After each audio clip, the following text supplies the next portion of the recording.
Assalamualaikum Sobat Football United. Seperti biasa ada konferensi pers dari Erik ten Hag sebelum pertandingan menghadapi Fulham di Craven Cottage. Pertandingan yang menurut gua akan terjal, akan alot, akan sulit bagi Manchester United. Setidaknya ada dua alasan. Nomor satu tentu saja situasi dengan Manchester United musim ini sampai dengan sejauh ini masih sangat negatif.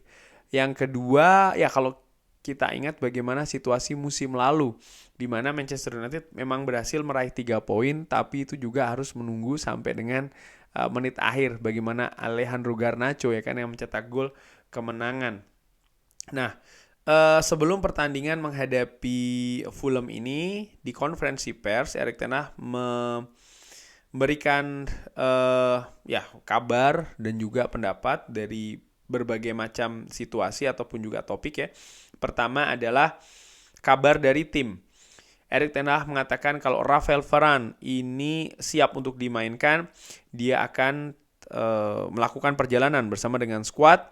Tapi Victor Lindelof ini sakit dan kita harus melihat ya kalau dia ini siap untuk besok. Erik ten Hag memberikan juga pendapat tentang karakter. Ingat kita sempat berjuang ya, fight ketika yang kita tunjukkan ketika menghadapi Brentford. Kalau tidak ada spirit dari karakter di dressing room, Anda tidak bisa melakukan ini. Artinya Erik ten Hag melihat tim ini punya loh karakter dan itu sudah ditunjukkan ketika menghadapi Brentford. Erik ten Hag menyinggung tentang gaya permainan yang diinginkan. Saya datang ke sini dengan filosofi berdasarkan possession, tapi juga mengkombinasikannya dengan DNA dari Manchester United, tapi juga dengan para pemain dan juga karakternya. Kita mengkombinasikan hal tersebut tahun lalu dan kita bermain sepak bola yang bagus musim lalu. Saya ingin bermain dari belakang dan kita mencoba hal tersebut di setiap pertandingan. Tapi seperti ketika menghadapi Manchester City, mereka ini sangat bagus dalam pressing.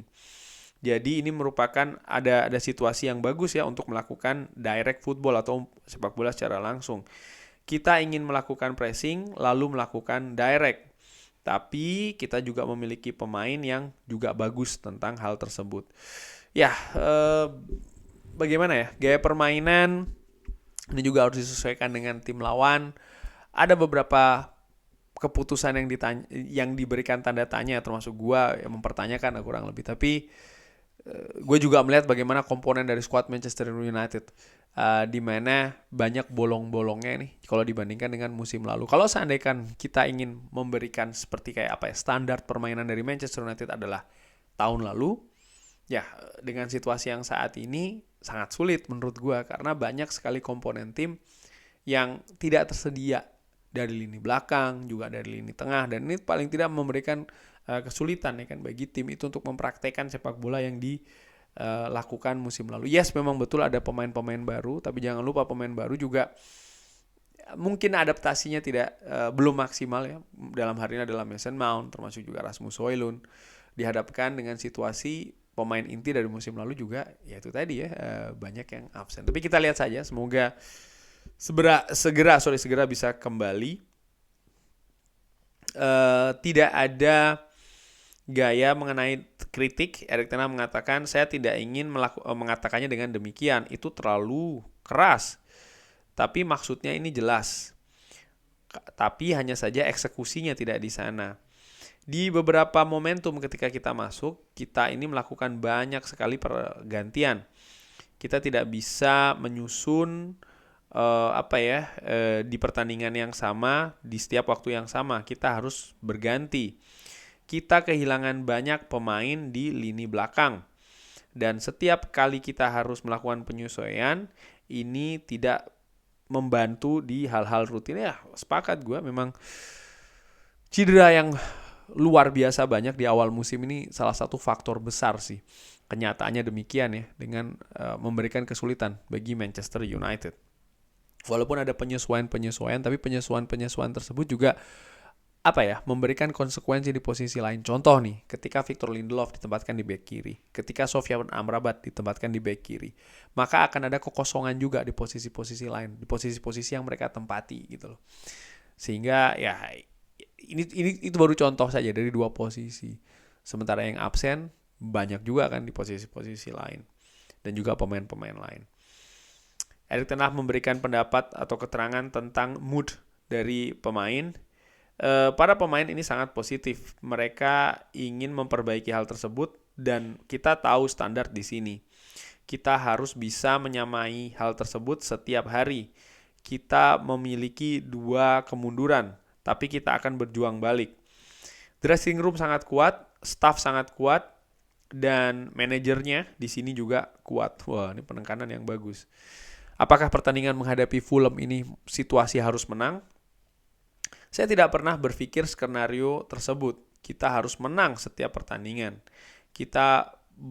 Artinya tidak hanya ketika melawan Fulham karena situasi 2 kekalahan beruntun maka besok harus menang, enggak. Tapi memang Erik ten Hag ini mindsetnya atau filosofinya mungkin harus memenangkan setiap pertandingan. Kita telah mempersiapkan dengan sangat bagus dan saya yakin para pemain ini siap untuk besok untuk mengeksekusi rencana. Mengenai Jim Ratcliffe, mengenai investasi yang akan dilakukan, Erik ten Hag mengatakan, saya memiliki skuad yang sangat bagus. Saya sangat yakin kalau para pemain ini juga bagus ya di dressing room. Kita melihat pemain ini tahun lalu, mereka bahkan bisa melakukan dengan lebih baik. Tapi ini tentu saja tanggung jawab saya ya untuk membiarkan mereka atau membentuk mereka untuk bisa bermain lebih baik lagi. Saya harus mengambil tanggung jawab untuk membuat mereka bisa bermain lebih baik dan saya akan menaruh semua usaha untuk bisa melakukan hal ini. Saya tidak berpikir mengenai transfer window karena saya memiliki skuad yang sangat bagus. Ya, gue nggak yakin sih bulan Januari nanti Manchester United akan melakukan atau mendatangkan pemain ya, walaupun kalau bisa kenapa tidak gitu, karena situasinya memang saat ini contoh saja lini depan, gue menilai ini harus diperbaiki. Lini belakang mungkin bisa demikian karena Manchester United mendatangkan Jonny Evans lalu mengandalkan Jonny Evans, ini menurut gue memperlihatkan bagaimana sebenarnya lini belakang dari Manchester United ini ada sesuatu yang tidak bagus sih. Ya gue tahu ada cedera dari Lisandro Martinez, lalu juga situasi di bek kiri. Tapi di sisi lain gue memperlihatkan lah paling tidak ke gue bagaimana situasi dari Lindelof dan juga Rafael Varane ini. Yang tanda tanya betul, karena di sisi lain Harry Maguire justru bisa berpenampilan dengan bagus. Jadi ya kalau bisa lini belakang dan juga lini depan ya, kalau bisa. Erik ten Hag memberikan komentar tentang situasi sulit untuk dikalahkan. Saya pikir para pemain ini juga sulit untuk dikalahkan. Di momentum seperti ini tentu saja dengan 2 kekalahan kita tidak melihatnya. Tapi saya teryakinkan di masa yang lebih panjang lagi mereka ini akan sulit untuk dikalahkan. Mereka tahu bagaimana cara melakukannya. Ya musim lalu Manchester United sudah pernah menunjukkan kan kalau mereka ini berada di periode positif dengan waktu yang panjang. Artinya secara teknis, secara karakter, secara mental mereka bisa loh untuk melakukan hal tersebut. Tapi jangan lupa situasinya musim lalu jika dibandingkan dengan musim ini paling tidak sampai dengan sejauh ini ya tentu saja tidak sama. Sehingga ya harus ada penyesuaian lah menurut gue, dan ternyata itu tidak mudah karena memang bolongnya skuad dari Manchester United musim ini cukup besar dan cukup dalam. Mudah-mudahan Manchester United bisa tampil lebih bagus ketika menghadapi Fulham. Ada kabar bagus juga di mana dari skuad yang melakukan perjalanan ke Craven Cottage ke Hammersmith London ada seorang Kobbie Mainoo. Di sisi lain Casemiro dikonfirmasi ini absen dalam jangka waktu yang akan panjang ya. Artinya ini sebuah kehilangan lagi-lagi dari sisi kualitas dan juga kuantitas. Tapi dengan hadirnya Kobbie Mainoo ini tanda tanya, akankah Kobbie Mainoo diberi kesempatan ketika menghadapi Fulham? Menurut gue ini merupakan salah satu kesempatan yang bagus. Bagaimana situasi atmosfer sedang tidak tinggi ya. Dan Kobbie Mainoo di mana ketika pre-season menempati posisi dari Casemiro, dia bisa bermain cukup bagus. Akankah dia mendapatkan menit bermain ketika menghadapi Fulham? Menurut gue ini akan menarik untuk disaksikan, dinantikan juga. Terima kasih sudah menyaksikan. Jangan lupa like, subscribe. Wassalamualaikum warahmatullahi wabarakatuh.